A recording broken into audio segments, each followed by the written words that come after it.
Tarot is nothing more than a typical cliche-ridden horror film.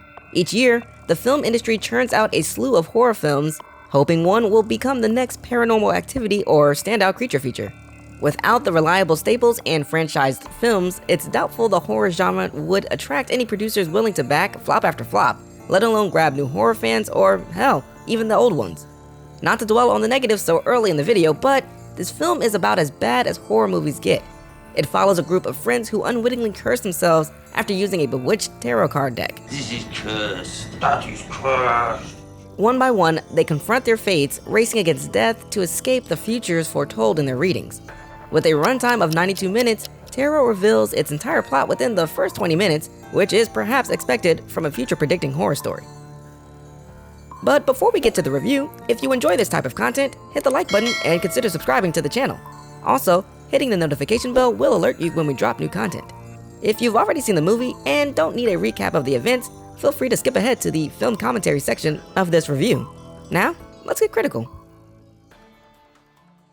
A group of friends, Haley, Grant, Paxton, Paige, Madeline, Lucas, and Elise rent a mansion in the Catskills for Elise's birthday. Amidst the tension from Haley and Grant's recent breakup, they distract themselves by reading their horoscopes with a strange tarot deck found in the basement. Each friend receives a tarot card. Elise gets the High Priestess, Lucas the Hermit, Madeline the Hanged Man, Paige the Magician, Paxton the Fool, Grant the Devil, and Haley Death. An argument ensues when Haley reveals Grant is sabotaging their relationship. The next day, as they return to campus, Elise is killed by a monstrous version of the High Priestess, and Lucas is killed by the Hermit. Realizing the tarot readings are coming true, the group seeks help from Alma Astrom, a possible play on the Atacama Large Millimeter Submillimeter Array, a state-of-the-art telescope used to study light from some of the coldest objects in the universe. But in this movie, she's just an expert on tarot and the occult. Alma explains the deck's dark history. It belonged to an 18th century astrologer who cursed it after her daughter was killed by order of a grief-stricken count.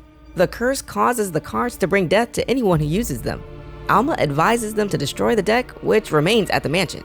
On their way back, their car breaks down and the Hanged Man kills Madeline. Paxton flees to campus but is pursued by the Fool.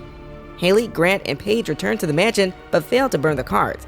Alma attempts to help but is killed by the Six of Swords during a seance. Paige is killed by the Magician and Haley decides to end the curse by reading the astrologer's horoscope, giving her death. This act releases the astrologer from her grief and burns the cursed deck. Haley and Grant reconcile and they reunite with Paxton, who narrowly escapes the Fool's attack. Tarot doesn't shy away from its cliche tropes and even embraces the predictable, campy, over-the-top deaths. The film is determined to stick to typical horror jump scares and even lacks the courage to kill off everyone, leaving half the cast alive, which I assume is the writer's way of being nuanced and breaking away from the norm.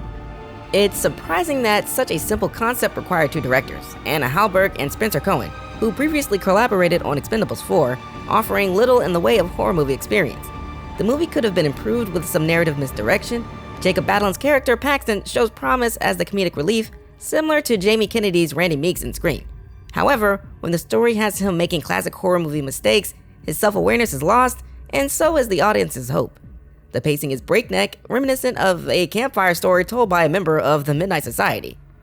The concept is decent and could have been elevated by better acting and directing. I've read Goosebumps stories with more thrill and horror. The numerous pan-away blood splatter shots and suggested gore and death leave much to be desired. While the ghoulish tarot cards come to life effectively and look decent when they arrive to kill their victims, the film fails to delve deeper into the mysticism of tarot. As the characters develop a deeper understanding of astrology and horoscopes to survive, the audience should too. Instead, the film focuses more on the relatively boring ways to kill off the main characters. Some explanation of how a witch's curse could be used against her might have helped with the believability aspect.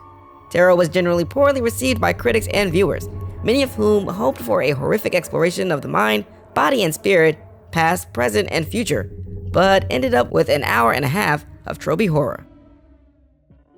There isn't much left to say that I haven't already mentioned. If DVDs were still popular, this one would go straight to the trash. Some things are better left undone. However, with a budget of $8 million and a box office profit of $48 million, I wouldn't be surprised if Hollywood greenlits a sequel or a prequel. If you're looking for something with a little more entertainment and a better handle on horror, check out 2009's Drag Me to Hell, starring Alison Lohman and Justin Long. I would have liked to see the characters maybe use their knowledge of how the cards are killing them to turn the odds in their favor and stay alive, similar to Final Destination. Maybe that's what the writers were going for in the end. Unfortunately, the mark was missed, and much like my exes, left audiences frustrated and unsatisfied. With that said, I give Tarot a critical rating of D.